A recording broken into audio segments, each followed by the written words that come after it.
brings me a great joy to be able to be with you to preside over the pronouncement of Palawan as an insurgency-free province and to lead the opening ceremony of this year's National Peace Consciousness Month. I cannot think of a better way to open the celebration, the commemoration of the National Peace Consciousness Month, than to also, at the same time, be able to announce and to declare Palawan Island as insurgency-free. I recognize, of course, the collaborative and inclusive efforts of the regional and provincial task force, LCAC, Provincial Peace and Order Council, its partner agencies, and the people of the province for the successful implementation of the whole-of-nation approach to end local communist armed conflict. This has led to the achievement of this insurgency-free status for Palawan Island. The milestone that we celebrate today epitomizes the commitment that you have put to end the decades-long insurgency in the area through the provision of national reintegration programs for former rebels and promotion of the island's peace and security. At habang pinapakinggan natin ang mga paliwanag na ibinigay sa atin ng ating mga butihing local government officials, Governor Socrates and Mayor Byron, ay nakita naman natin kung bakit naging matagumpay itong ating peace process, hindi lamang dito sa Palawan, kung hindi sa iba't ibang panig sa iba't ibang lugar sa bansa. And these are the certain elements. Kung nakita ninyo, nung nagpapasalamat tayo sa mga na-involved dito, ay napakarami ang pasasalamatan. At nandyan siguro ang sekreto kung bakit naging matagumpay ito. Dahil lahat ng buong lipunan ay kasama na ngayon sa peace process. Noong kung dati ay nakita natin ay ang kaharap lamang ng mga rebelde ay sundalo at saka pulis. At kaya napakahirap na maabot ang pagkakaintindihan at maibalik sa ating lipunan ang mga naging rebelde. Ngayon, ito ay marami ng dinagdag na mga itinatawag na features that have helped us bring us to this day where we can commemorate the announcement or the declaration of areas in the Philippines as insurgent-free. Unang-una diyan ay yung tinatawag nga natin na whole-of-nation approach.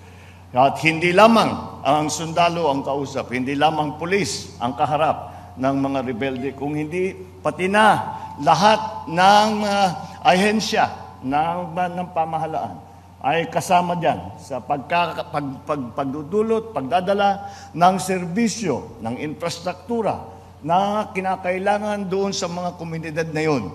Kaya naman ay yan ang ipinaglalaban dahil alam naman po natin ay mamumundok ang isang magiging rebelde dahil sa kanilang palagay, hindi sila tinutulungan ng kanilang pamahalaan. Hindi sila tinutulungan ng kanilang mga opisyal. They are neglected and have lost hope in our in a peaceful life, in a peaceful society. And that is why they resort to violence and they resort to fighting in the different forms. So, that is the first thing that we need to attend to.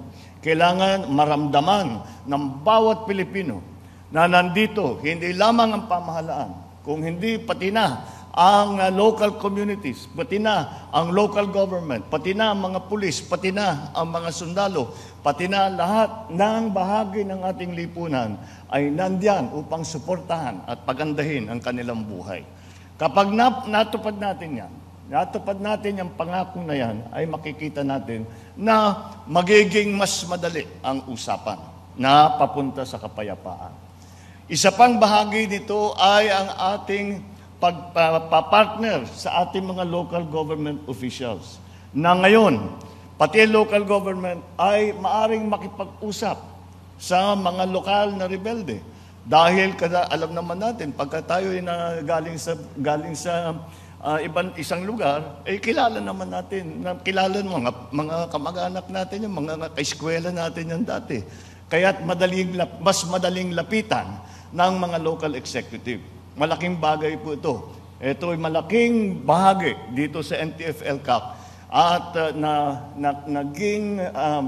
kaya't nagbago ang patakbo ng peace process dahil isa sa bahagi diyan ay yung pagsama ng local government at ng lahat ng iba't ibang ahensya ng pamahalaan ng national government upang tulungan at suportahan ang pagbalik ng mga naging rebelde sa ating lipunan. Kaya ito po, and that is why it is gratifying to see, because we have seen the success of this principle, of this concept, all around the country. Kaya naman, nandyan yung ating secretary ng OPARU, nakakapangako na siya na sinasabi niya, insurgency-free na. Magiging insurgency-free na ang Mimaropa at malapit na. Ay masasabi natin, yung mga natira pa, ay tinatrabaho natin. At dahang-dahan ay bumabalik nga ang mga dating lumalaban sa gobyerno ay bumabalik na sa ating lupunan upang magkaroon sila ng magandang hanap buhay, maalagaan nila ang kanilang mga pamilya, at bukod sa lahat na meron silang pag-asa para sa kinabukasan, na ang kanilang buhay ay may pag-asang gumanda, na ang kanilang buhay ay maari nilang mas maganda magiging buhay ng kanilang mga anak kaysa sa naging buhay nila. Lahat naman tayo, ganyan ang ating mga pangarap, ganyan ang ating panalangin. Kaya dahil diyan, nakita natin ang naging matagumpay ang ating peace efforts na sinimula natin na napakatagal na. Ngayon pa lamang nakikita na talagang may pagbabago at gumaganda ang mga magiging pagkakataon, ang mga opportunities na dinadala natin sa ating mga kababayan dahil mayroong nakakamit na natin ang kapayapaan doon sa kanilang mga komunidad.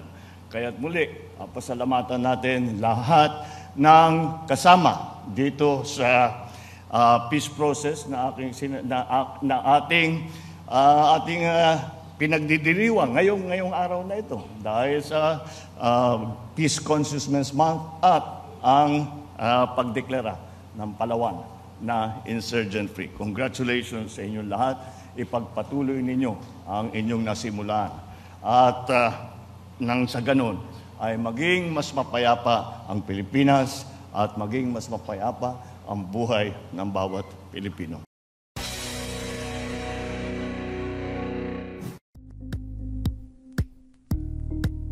Thank you for watching Politico TV. Please like and subscribe to our channel for more videos.